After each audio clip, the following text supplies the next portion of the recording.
Buying a home, it's likely the most money you will ever spend at one time. Make sure you have a real estate team you can trust on your side, helping you every step of the way. Welcome back to the Dan Gemis Real Estate Show with one of the most trusted realtors in Windsor, Essex, Dan Gemis.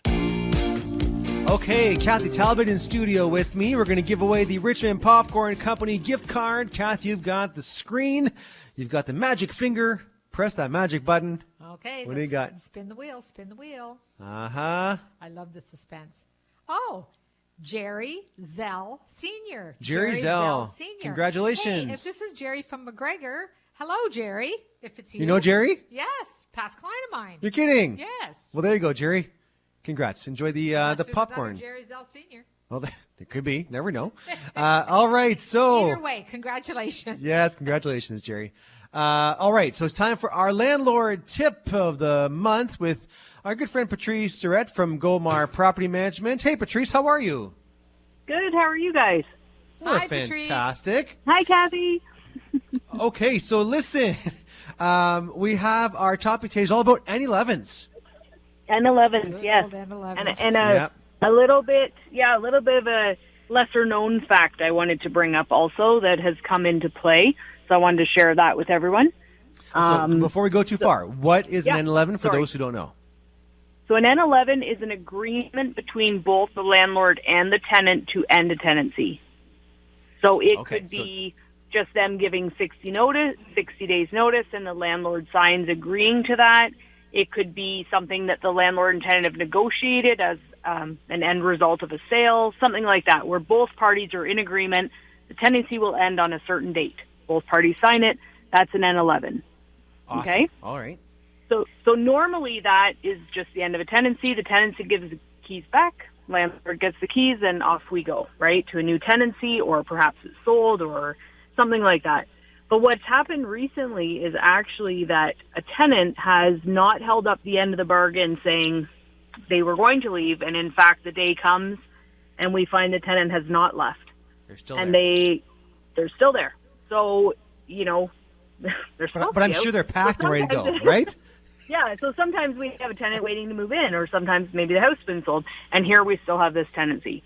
So what happens is, and it seems almost a little bit money spent maybe for nothing, but what you can do when you get an N11, if there's any kind of feeling or any kind of uncertainty of whether they may not leave, you can actually file that N11 with the landlord-tenant board, and that would get you into a hearing situation, right? So if you think they might not, if it's a bit of a contention, anything like that, you can actually file, which does cost you the filing fee.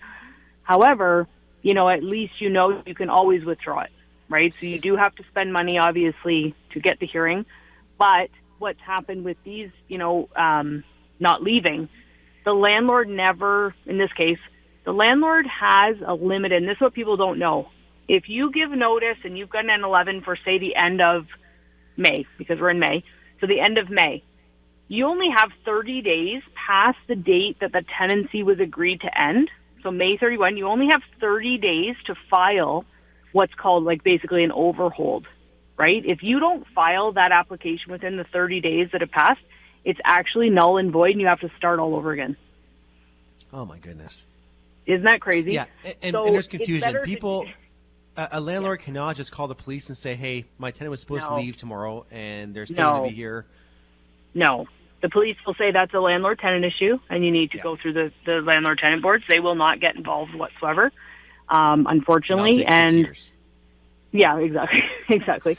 But the unknown thing is that there's a 30-day limit of, so in this case we had one, they didn't leave, we tried to negotiate them out again, and then he wanted to file using that original N11, but it had passed the 30 days. So it's useless now. So we have to start all over again and either get them to agree again, which is unlikely because, we wouldn't trust them anyway, or start, an eviction for other things. So it's not always the fail-safe. People are very much under the understanding, and 90% is true, that it is an agreement. Both parties agree there should be no conflict or any, misunderstanding at the end, and the tenant sheets at end. But sometimes it actually will happen where the tenant does not leave. So just kind of keeping, read the fine print on those N11s. It says it right in it, but it very seldom happens. But in this case, we just came to find out that, in fact, it's a dead form now. It doesn't mean anything. So Patrice, I've only got 60 seconds left, but before we let you go, what are you seeing in the market right now from a rental standpoint? Are prices going up? Are they staying steady? Are they going down? Pretty steady. I mean, if it's a really great location, things like that, it's like real estate, right? There's some premium units, but for the most part, it's holding steady. Student demands here, obviously, through the summer. It'll pick up near the end of the summer, so we're seeing good rentals in the student market, but a lot of inventory also. A lot of people have built student rentals, which is nice to see coming in, a lot of new builds. Oh, yeah. good. Wow. Yeah. Are you seeing more 2 bedrooms vacant right now, 1 bedrooms? Yes. 2 bedrooms are still the inventory. We don't have any 1s. We have no bachelors, mostly 2s and then 3s. Less 2-bedroom houses, more 3 bedrooms. And then we've got some really big ones. But the inventory for apartments is generally sticking still around that 2-bedroom. All right. Hey, listen, if anyone has questions or wants to hire a property manager, what's the best way to reach out to the team over at Goldmar? They can call 519-252-5010, or you can email us at info@goldmar.ca, or visit our website at goldmar.ca. Patrice, thank you so much. Appreciate it. You're welcome. Okay. Awesome. That's Patrice Surette, owner of Goldmar Property Management, and always a great help. And before I go to wrap up the show, a question came in via text, Kath. Real estate question: when selling a home, should you get a quote from 2 or 3 different real estate agencies for pricing your house, like you would do when doing home renovations? 100%. Yeah, you absolutely can. Yes, Yeah. most definitely. You should definitely hear from a few different realtors and teams.